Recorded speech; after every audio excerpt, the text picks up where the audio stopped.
That's insane. So how do you go about helping that many people? Because they've got, I think, pretty different goals maybe.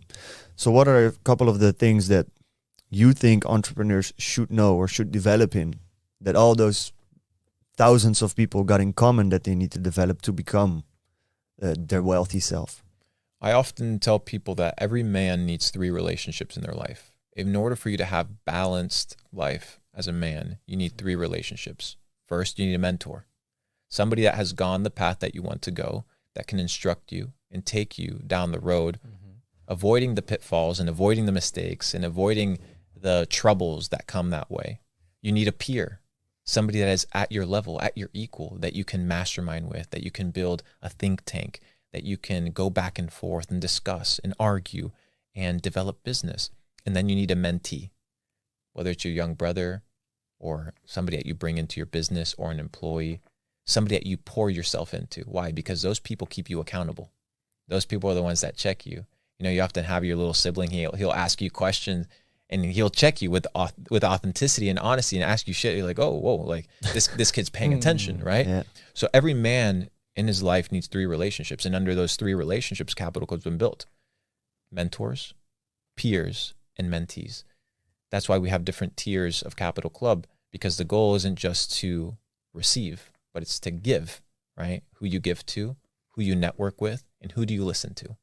And if you can have these 3 relationships in check, which I believe every man needs, your goals will be pursuable regardless of how different they are. Nice. And how big is it? Well, right now, it's not open.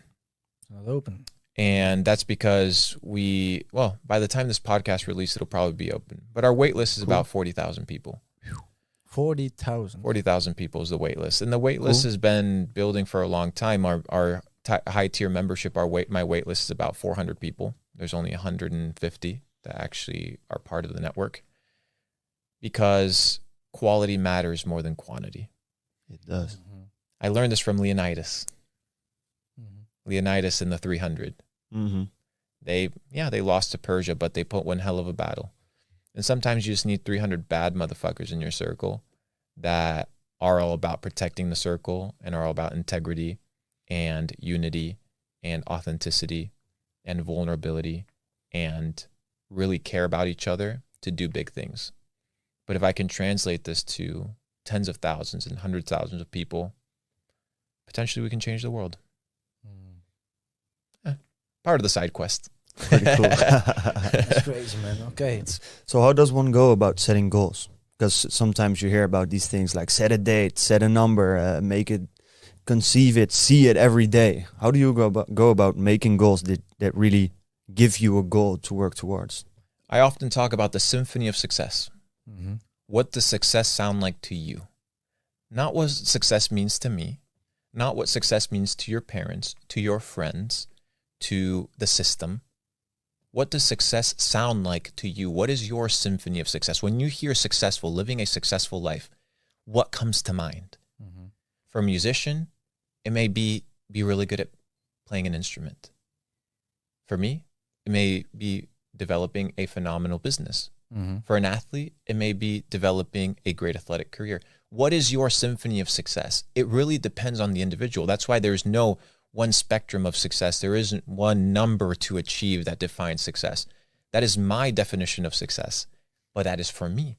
Why? Because every person beautifully has been created to have their own specificity. So you have your own dreams, you have your own ambitions, you have your own symphony of success. You need to find that. And how do you find it? From deprogramming from the bullshit that everybody else has told you of what it means to be successful. Mm-hmm. You need to stop listening to others and start listening to yourself. But the problem is nobody knows how to listen to themselves.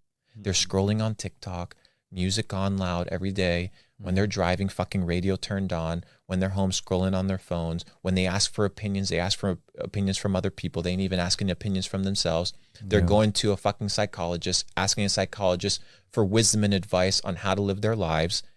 And they're paying this motherfucker money. And all you are is a client, so might as well keep this person sick as long as possible, or deranged, or in the loop of coming and sitting on the chair. Why? Because they're paying for the fucking mortgage. Yeah, I'm wondering as well, listening to you recite some of these stories and have some, I think, very great quotes. How do you go about having these stories or quotes stored somewhere in your mind? Do you go about writing them down and remembering them, or how do you have all this knowledge just to scoop up and tell when you're in a podcast? Just, I think you're a great storyteller. Did you train that, or have you always been a great storyteller? The more you know, the more you know. True. So just spend time focusing on knowing more things. Mm-hmm. An idle mind is the devil's workshop. That means that an empty mind is open for mischief and doing bad things. When you occupy your time in developing your mind, your spirit, your soul, then that is what reflects. There's a verse in the Bible that says, out of the abundance of the heart, the mouth speaks. Right? So when you see people talking, and it's a reflection of what's inside.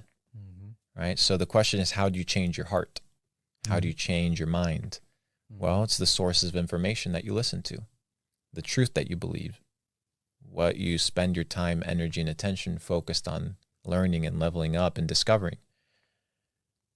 So focus on developing self, and self will develop. If you want to be the best podcast host, do many podcasts.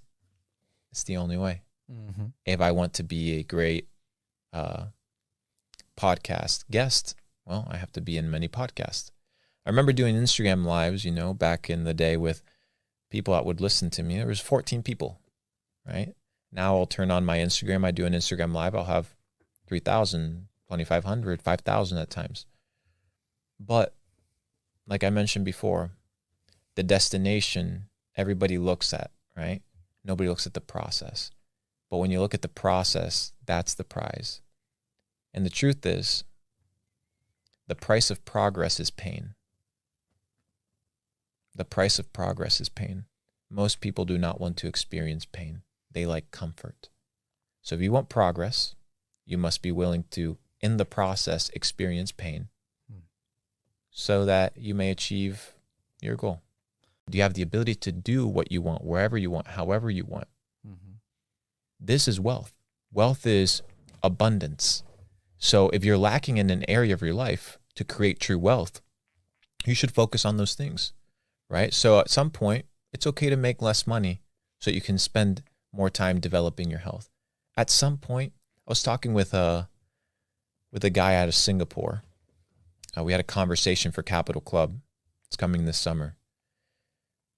And he's done over $700 million in real estate development and has sold that, right? Like a fuck ton of money. And he said, people spend 20,000 hours developing their business skills, but they don't spend a single hour developing their family skills. Fact. And he's like, isn't that important? And I'm like, yeah, bro, it's fucking important. He's like, yeah, so I already put in my 20,000 hours in business. I'm going to spend 20,000 hours with my family to develop how to be a good husband and how to be a good father and how to be a good man. Why? Because he understands what wealth means, abundance. And it's in understanding these conversations and in speaking with different people that your goals begin to be realigned, right? That's the entire premise of playing the game. But if you're in the rat race, it's the same loop and the same shit time and time again, day and day again. No wonder you live a life of misery, because you're not living your fullest potential. You're not living and being and having a life of abundance. You're merely a cog in the machine of life because you have surrendered to the dreams and ambitions of other men. Through social media pushed upon you, probably. The system, brother. Yeah. So who's the person you look at saying they're truly wealthy in the way you describe it? I don't know, because I don't know the intricacies of people's lives. True. Yeah. All I can ask myself is, am I living authentically, and am I pursuing a life of well-rounded, balanced wealth? And right now I think I am. There's always areas to work on. But when we do a second podcast, I think you guys will be able to see some improvements on my end as well. So. Cool.